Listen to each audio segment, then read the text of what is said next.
Hi friends, అందరికీ నమస్కారం. అంజలి కథలకి స్వాగతం. ఈరోజు చందమామ కథ పేరు రాక్షసుడి బెడద. చిన్నడు తన కుక్కతో సహా ఒక పెద్ద కొండ సమీపానికి వచ్చాడు. దానికి కొద్ది దూరంలో కాంచనపురం అనే గ్రామం ఉన్నది. చిన్నడు కొండ దిగువన గుహ వద్ద కూర్చొని విశ్రాంతి తీసుకుంటూ ఉండగా ఒక చిత్రం జరిగింది. గ్రామం నుంచి ఒక మనిషి ఒక గాడిదను ఒక మేకను తోలుకొని గుహకేసి వచ్చాడు. గాడిద వీపున అన్నపు సంచులు, కాల్చిన కోళ్లు ఉన్నాయి. గుహ ముందుకు వస్తూనే ఆ మనిషి మేకను కూడా గాడిద మెడకు కట్టి రెంటిని గుహలోకి తోలి తాను బయట నిలబడ్డాడు. గాడిద దాన్ని గుహలోకి ఈడ్చుకుపోయింది. చిన్నడు ఆ మనిషితో, గుహలో ఎవరుంటున్నారు, ఎంతమంది ఉంటున్నారు, అంత ఆహారాన్ని లోపలికి పంపించావే, నువ్వు మాత్రం బయటే ఉండిపోయావేం అని అడిగాడు. ఆ మనిషి చిన్నడికేసి ఒక్క క్షణం చూసి, ఏముంది, మామూలు కథే, మా గ్రామానికి పట్టిన పీడ ఎప్పుడు వదులుతుందో ఏమో మరి అన్నాడు. నేను కొన్ని గ్రామాల పీడను వదిలించిన వాణ్ణి, మీ గ్రామానికి పట్టిన పీడ ఏమిటి, అసలు కథ ఏమిటో చెప్పు అన్నాడు చిన్నడు. దానికి ఆ మనిషి పక్కపక్క నవ్వి, ఇదేదో మంత్రాలకు లొంగేదైతే మా ఊరి పోతయ్య ఏనాడో వదిలించేవాడు. అతన్నే కబళించిన రాక్షసుణ్ణి నువ్వేం చేయగలవు? ఈ రాక్షసుడు పూర్వం ఎప్పుడో ఈ కొండగుహలో ఉండి మా ఊరి జనాన్ని విరుచుకు తిన్నాడట. అప్పుడు ఊరు పాడుపెట్టి జనం ఎటో పోయారు. తర్వాత 1 సంవత్సరానికి వాళ్ళు మెల్లిమెల్లిగా తిరిగి వచ్చి మామూలుగా జీవించసాగారు. రాక్షసుడి సంగతి అందరూ మర్చిపోయారు. ఇంతలో 6 నెలల కిందట మళ్ళీ గ్రామంలో కోళ్ళు, గొర్రెలు, మేకలు మాయం కాసాగాయి. మసక వెన్నెల్లో పోతయ్య శిష్యులకు కొండ మీద తాటి చెట్టు ప్రమాణాన రాక్షసుడు కనిపించాడట. పోతయ్య మహాధైర్యం కలవాడులే.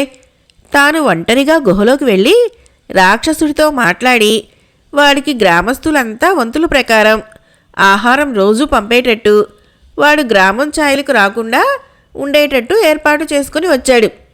ఏ కాలంలోనూ రాక్షసులతో ఇంతకన్నా మంచి ఏర్పాటు చేసుకున్నవారు లేరు కదా. అందుచేత పోతయ్య చేసిన ఏర్పాటుకి గ్రామస్తులమందరము సమ్మతించాము. అయితే రాక్షసుడు తన మాట మీద నిలబడక ఒక దుర్మార్గం చేశాడు. ఒకనాడు పోతయ్య కుటుంబము, అతని శిష్యులు 4 కుటుంబాలు దూర గ్రామంలో జాతర చూడటానికి బయలుదేరారు. తర్వాత వాళ్ల జాడలేదు. వాళ్ళు కొండ పక్కగా వెళ్ళాలి. రాక్షసుడు వాళ్ళని పట్టుకుని గుహలోకి ఈడ్చుకుపోయి తినేసి ఉంటాడని అనుమానం కలిగింది. పోతయ్య మండిపోయాడు. తాను ఎంత లావు పిశాచాల్ని గడగడాలాడించగలవాడయే. రాక్షసుడు ఇంత ద్రోహం చేశాడంటే సహిస్తాడా? తన శిష్యులను మరో 4 వెంటబెట్టుకుని ఒకరోజు గుహలోకి వెళ్ళాడు. వాళ్ళు మళ్ళీ తిరిగి రాలేదు. రాక్షసుడు వాళ్లను కూడా పొట్టన పెట్టుకుని ఉండాలి. గ్రామస్తులందరము సభ చేసి రాక్షసుడికి రోజు ఆహారం పంపుతూ దేవుని మీద భారం వేయ నిశ్చయించాము అన్నాడు. చిన్నడు ఆలోచించిన కొద్దీ ఈ రాక్షసుడి కథ అనుమానాస్పదంగా కనిపించింది. రాక్షసుడు పోతయ్యను, అతని మనుషులను తినేసినాక ఆ రాక్షసుడిని ఎవరైనా చూశారా అని అడిగాడు. లేదు, రాక్షసుడి పుణ్యమా అని వాడు ఇప్పుడు పాత ఏర్పాటును చక్కగా పాటిస్తున్నాడు అన్నాడు ఆ మనిషి. ఈ రాక్షసుడే అబద్ధం కావటానికి అవకాశం ఉందని చిన్నడికి తోచింది. ఎప్పుడో ఎవరో మసక వెన్నెల్లో కొండ మీద చూశామన్నారు రాక్షసుణ్ణి. వాళ్ళేమో రాక్షసుడి వాత పడ్డారట. 4 కుటుంబాలను ఒక్క దెబ్బతో తినేసిన రాక్షసుడు అటు తర్వాత ఎంతో బుద్ధిగా ఉంటున్నాడు. ఇదంతా ఎలా నమ్మటం? రాక్షసుడు కల్పనే అయితే ఆ సంగతి పోతయ్యకు తెలిసి ఉండాలి. రాక్షసుడు అబద్ధమైతే పోతయ్య, అతని అనుచరులు గుహలోనే ఉన్నారన్నమాట. వారి కుటుంబాలు అదివరకే ఆ గుహలోకి చేరాయి. వారికి ఆహారం ఈ ఊరి వాళ్ళు రోజూ పంపిస్తున్నారు. తన ఊహ నిజమనే నమ్మకంతో చిన్నడు తన కర్తవ్యం నిర్ణయించుకొని తన కుక్కతో ఆ గ్రామం చేరాడు. ఆ రాత్రి వాడు కట్టిక చీకట్లో కొండను చేరి గుహ బయట ఆలకిస్తూ నిలబడ్డాడు. లోపల చాలామంది ఉన్నట్టు అలికిడి వినిపించింది. చిన్నడు పిల్లిలా లోపలికి వెళ్ళాడు. గుడ్డి దీపం వెలుగులో 15-20 మంది మగవాళ్ళు, ఆడవాళ్ళు, పిల్లలు ఉన్న సంగతి అస్పష్టంగా కనపడింది. వాళ్ళంతా మాంసం పీక్కు తింటున్నారు. రాక్షసుడి జాడ ఏమీ లేదు. మర్నాడు చిన్నడు గ్రామంలోని కుర్రకారుని పిలిచి, నిన్న రాత్రి గుహలోకి వెళ్ళాను. అందులో చాలామంది రాక్షసులున్న మాట నిజమే, కానీ వాళ్ళు భయంకరమైన వాళ్ళు కాదు. అలాంటి రాక్షసుల్ని చాలామందిని నేను ఆట కట్టించాను. వీళ్ల కోసం మీరు కడుపులు కట్టుకొని ఆహారం పంపడం శుద్ధ తెలివి తక్కువ అన్నాడు. చిన్నడి మాటలు విని యువకులకు ప్రాణం లేచి వచ్చినట్లయింది. చిన్నడు వాళ్లతో ఇంకా ఇలా అన్నాడు, చూడండి, నేను చెప్పిన ఈ సంగతి మీరే గ్రహించి ఉండవలసింది.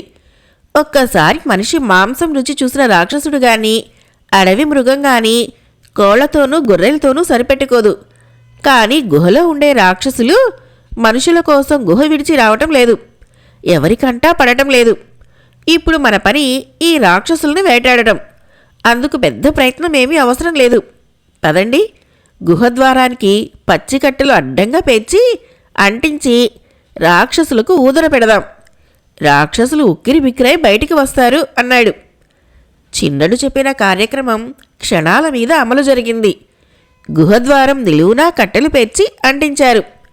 లోపలి వాళ్లకు ఊపిరి ఆడక కాలే కట్టెల్ని తోసుకుంటూ బయటికి వచ్చారు.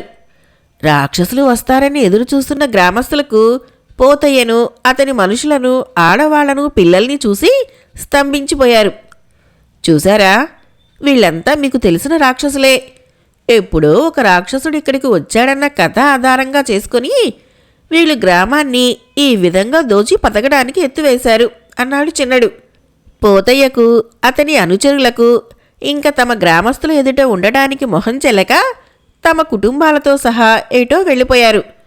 తర్వాత చిన్నడు ఊరి వాళ్ళ దగ్గర సెలవు పుచ్చుకొని మరో గ్రామానికి బయలుదేరాడు. కథ అయిపోయింది. ఫ్రెండ్స్, మరొక కథ చెప్పుకుందాం. కథ పేరు తల్లి కొడుకు. వరలక్ష్మి అనే సంపన్నురాలికి ఒక్కడే కొడుకు, పేరు చంద్రశేఖరుడు. చంద్రశేఖరుడి చిన్నతనంలోనే తండ్రి పోయాడు. అప్పటి నుంచి వరలక్ష్మి వాణ్ణి ఎంతో శ్రద్ధగా పెంచి వాడి మీదనే ఆశలన్నీ పెట్టుకున్నది. చంద్రశేఖరుడికి యుక్త వయసు రాగానే వరలక్ష్మి వాడికి సుభద్ర అనే పిల్లను పెళ్లి చేసి కోడల్ని కాపురానికి తెచ్చుకున్నది.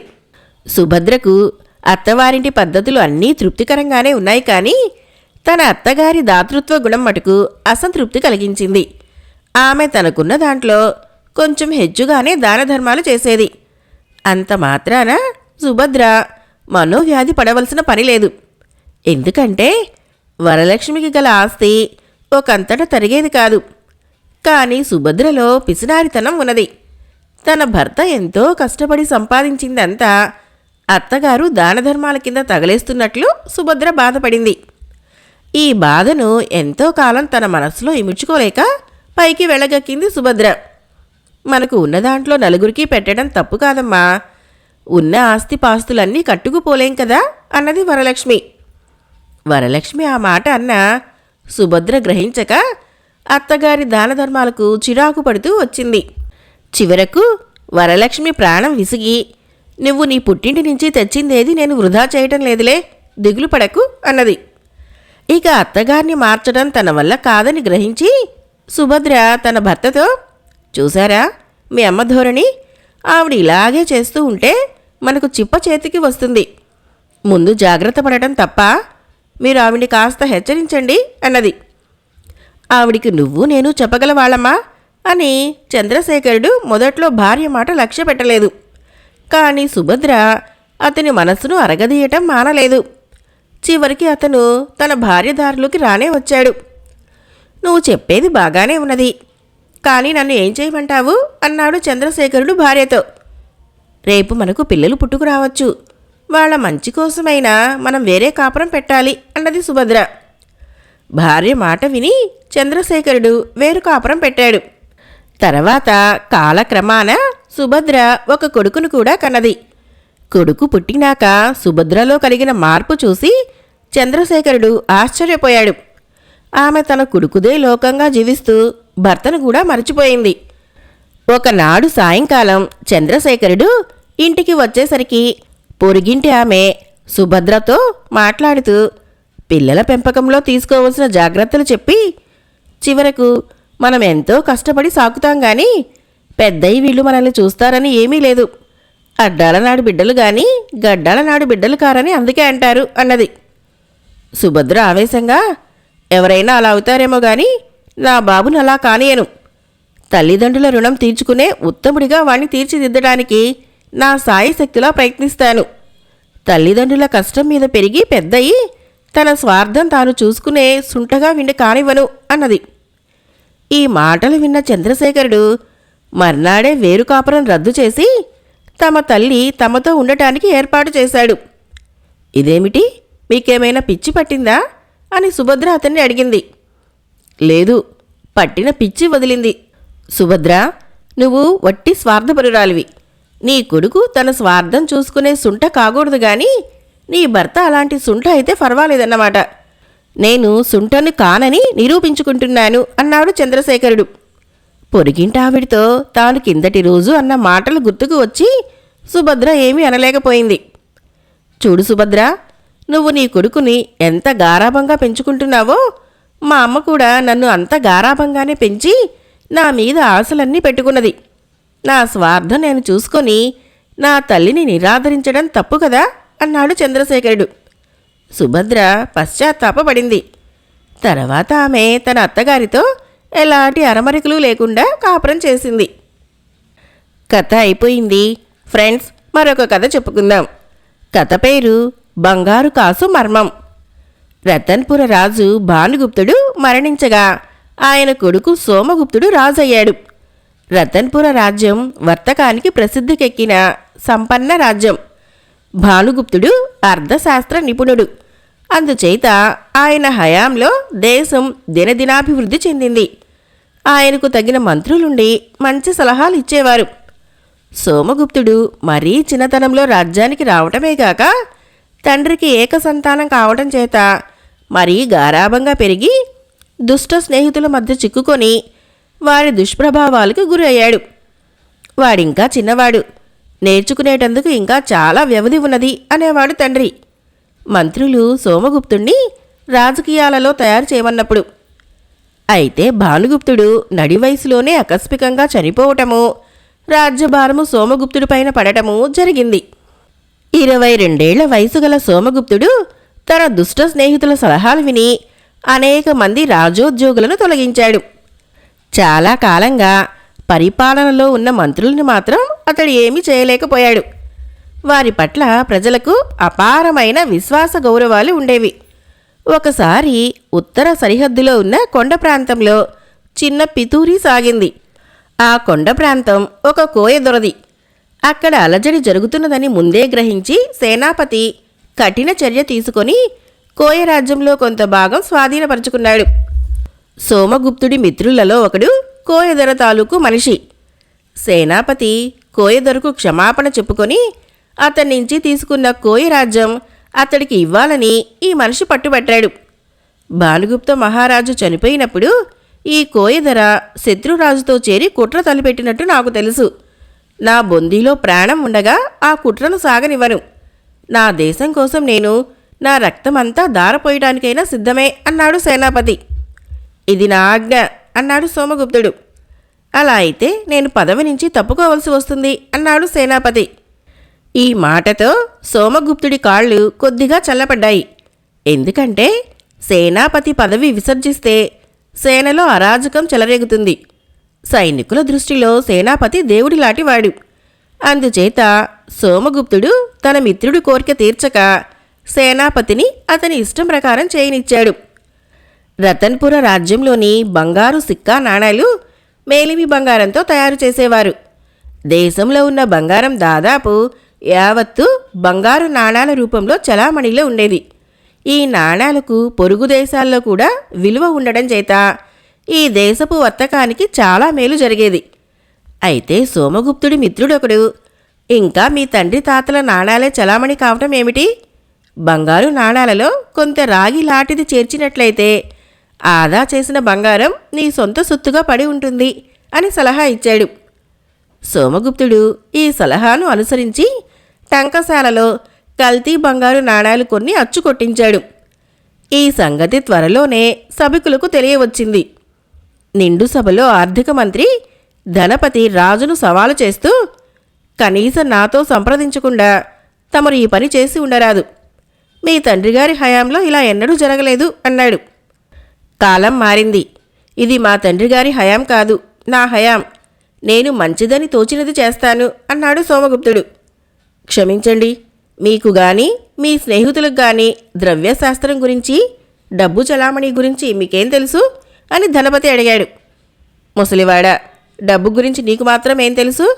నాణాలలో బంగారం తరిగితే ఇంతలో ఏం కొంప మునిగింది? నాణం మీద రాసి ఉన్న విలువే నాణం విలువ అన్నాడు రాజు. తమరు పొరబడుతున్నారు మహారాజా. నాలాగా దీర్ఘకాలం ఆర్థిక రంగంలో ఉన్నవాడికి మేలిమి బంగారు నాణానికి, కల్తీ బంగారు నాణానికి తేడా వాసన చూస్తే చాలు తెలుస్తుంది అన్నాడు ధనపతి. అతను అంతటితో వదలక కోపంతో రెచ్చిపోయి రాజును ఏమీ తెలియని మూఢుడు అని తిట్టేశాడు. ఆ మాట వినగానే సోమగుప్తుడి అనుచరులు వాణ్ణి పట్టి బంధించండి అని భటులకు కేకబెట్టారు. రాజును అవమానించినందుకు ధనపతిని కారాగృహంలో పెట్టారు. సోమగుప్తుడి ధోరణి ఎవరికీ నచ్చలేదు. కానీ ఆ మాట పైకి అనే ధైర్యం ఎవరికీ లేకపోయింది. ధనపతి పొందిన శిక్ష గురించి అసంతృప్తి చెందిన వారిలో ఆస్థాన ఇంద్రజాలికుడు మాయాధరుడు కూడా ఉన్నాడు. అతను కారాగారానికి వెళ్ళి ధనపతితో కొంతసేపు రహస్యంగా మాట్లాడి తృప్తిపడి తిరిగి వచ్చేశాడు. సోమగుప్తుడు చిన్నవాడై ఉండగా మాయాధరుణ్ణి వదిలేవాడు కాదు. అతడు చేసే ఇంద్రజాలం అంటే సోమగుప్తుడికి చాలా ఇష్టం. ఒకనాడు సోమగుప్తుడు తన మందిరంలో ఒంటరిగా విరామంగా ఉన్న సమయంలో మాయాధరుడు వెళ్ళి ధనపతి గురించి ప్రస్తావించి, మహారాజా, ఒకవేళ ధనపతి చెప్పింది నిజమేనేమో. ఒక్కొక్కప్పుడు అనుభవం ద్వారా అద్భుత శక్తులు కలుగుతాయి. మేలిమి బంగారానికి కల్తీ బంగారానికి మధ్య ఉండే తేడా ధనపతికి వాసన చూస్తేనే తెలుస్తుందేమో. అది అలా ఉంచి, అతను గొప్ప ఆర్థిక నిపుణుడు. బంగారంలో కల్తీని వాసన పట్టే ధనపతి శక్తి పరీక్షించడం మంచిది. అతనికి అలాంటి శక్తి ఉంటే అతన్ని క్షమించవచ్చు. ఎంత చెడ్డా, అతను బహుదీర్ఘకాలంగా దేశానికి సేవ చేసినవాడు అన్నాడు. అతన్ని పరీక్షించడానికి మార్గమేమిటి అన్నాడు సోమగుప్తుడు. 4 కల్తీ బంగారు నాణాలు, 1 మేలు బంగారు నాణెము ఒకే రకం సంచుల్లో పెట్టి అన్నీ కలిపేసి మేలిమి బంగారు నాణెం గల సంచిని తీయమందాం. అతను అలా చేయగలిగాడా?